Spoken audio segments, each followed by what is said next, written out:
வணக்கம் மக்களே, இந்த வீடியோவை பார்க்கும் எல்லா அன்பான உள்ளங்களுக்கும் என் மனமார்ந்த வணக்கம். இன்று நான் உங்களிடம் ஒரு தகவலையும் ஒரு மருத்துவ ரிப்போர்ட்டையும் சொல்ல வரல, ஒரு மனிதனின் வாழ்க்கைய உங்களோட பகிர்ந்து கொள்ள வந்திருக்கேன். இந்த கதை குறிப்பாக 60 வயதுக்கு மேற்பட்டவர்களுக்கு மிகவும் நெருக்கமாக இருக்கும். ஏன்னா இந்த கதையில இருக்கிற பிரச்சனை நம்மள் பலருக்கும் அமைதியா உள்ளுக்குள்ள நடந்துகிட்டே இருக்கு. நரேன், வயது 64. ஒரு காலத்துல ரொம்ப சுறுசுறுப்பான மனிதர். காலையில சீக்கிரம் எழுந்து நடைப்பயிற்சி, வீட்டு வேலை, கொஞ்சம் தோட்ட வேலை எல்லாமே செய்வார். ஆனா கடந்த சில வருடங்களா அவரோட வாழ்க்கை மெதுவா மாற ஆரம்பிச்சது. ஒரு நாள் நரேன் கிளினிக் வந்து என்கிட்ட சொன்னார், டாக்டர், கை நடுங்குது, கால்ல பலம் இல்ல, உடம்பு முழுக்க ஒரு சோர்வு, சின்ன விஷயத்துக்கே எரிச்சல், சில நேரம் தலைவலி, சில நேரம் கண் மங்கலா தெரியுது. அவர் கேட்டார், இதெல்லாம் வயசாகிறதால தானே? நான் சொன்னேன், வயசு காரணம்தான், ஆனா இது நரம்பு மண்டலம் தளர்றதால. 60 வயசு கடந்ததும் நம்ம உடம்பு மெதுவா மாறும். உணவு குறையும், பழம் கீரை குறையும், பசி கூட சரியா இருக்காது. அப்போ என்ன ஆகும் தெரியுமா? நரம்புகளுக்கு தேவையான சத்துக்கள் மெதுவா குறைய ஆரம்பிக்கும். அதுதான் கை நடுக்கம், கால்வலி, சோர்வு, மனசு அமைதி இல்லாத தன்மை எல்லாத்துக்கும் அடிப்படை காரணம். நரேன் கேட்டார், டாக்டர், இந்த வயசுல மருந்து இல்லாம சரியாகுமா? நான் சிரிச்சிட்டு சொன்னேன், நரேன், மருந்து வெளியில வேலை செய்யும், உணவு உள்ளுக்குள்ள வேலை செய்யும். அங்கதான் அவரோட வாழ்க்கை மாற ஆரம்பிச்சது. முதல்ல அத்திப்பழம். நரேன் தினமும் காலை ஒரு அத்திப்பழம் அல்லது 2 உலர்ந்த அத்திப்பழம் ஊற வைத்து சாப்பிட ஆரம்பிச்சார்.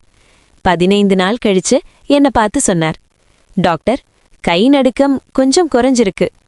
அத்திப்பழம் நரம்புகளுக்கு ஒரு புத்துணர்ச்சி மாதிரி. அதுக்கப்புறம் பிரண்டைக்கீரை, வாரத்துல 2 முறை.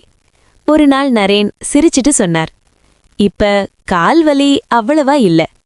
அவர் உணர்ந்ததே நரம்புகள் மெதுவா பலம் பெற ஆரம்பிச்சதுதான். அடுத்தது மாதுளம்பழம். விதைகளோட சாப்பிட ஆரம்பிச்சார். ஒரு வாரத்துக்குள்ள அவர் சொன்னது, ராத்திரி தூக்கம் நல்ல வருது.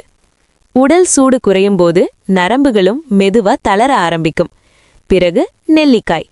வாரத்துக்கு ஒரு தடவை நெல்லிக்காய் ஜூஸ் அல்லது தினமும் ஒரு நெல்லிக்காய் எடுத்துக்கொண்டார். நரேன் சொன்னார், இப்ப சோர்வு அவ்வளவா தெரியல. அதுதான் நரம்பு மண்டலம் பலமடைய ஆரம்பிச்சதுன்னு அறிகுறி. அடுத்தது வெற்றிலை. சாப்பாடு முடிச்சதும் வெற்றிலை போட ஆரம்பித்தார். செரிமானம் சரியானா நரம்புகளுக்கும் சத்து சரியா போகும். அவர் சொன்னார், இப்ப பசி நல்லா இருக்கு. நரேனுக்கு கண் மங்கல் இருந்தது. முருங்கைக்கீரை வாரத்துல 2 முறை சாப்பிட்டார். பின் கிளினிக் வந்தபோது அவர் சொன்ன வார்த்தை, டாக்டர், இப்ப கண் நல்லா தெளிவா இருக்கு. இறுதியாக சூடான பால்ல ஒரு பேரிச்சம்பழம். சுகர் இருந்தால் ஒன்றே ஒன்று. 1 மாதத்துக்குள்ள உடம்பு மெதுவா வலுவாக மாற ஆரம்பிச்சது.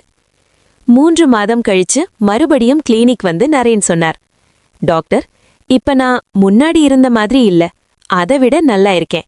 கை நடுக்கமில்லை, சோர்வில்லை, மனசு அமைதி, நல்ல தூக்கம். இந்த கதையிலிருந்து நம்ம எல்லாரும் ஒன்னு புரிஞ்சுக்கணும்.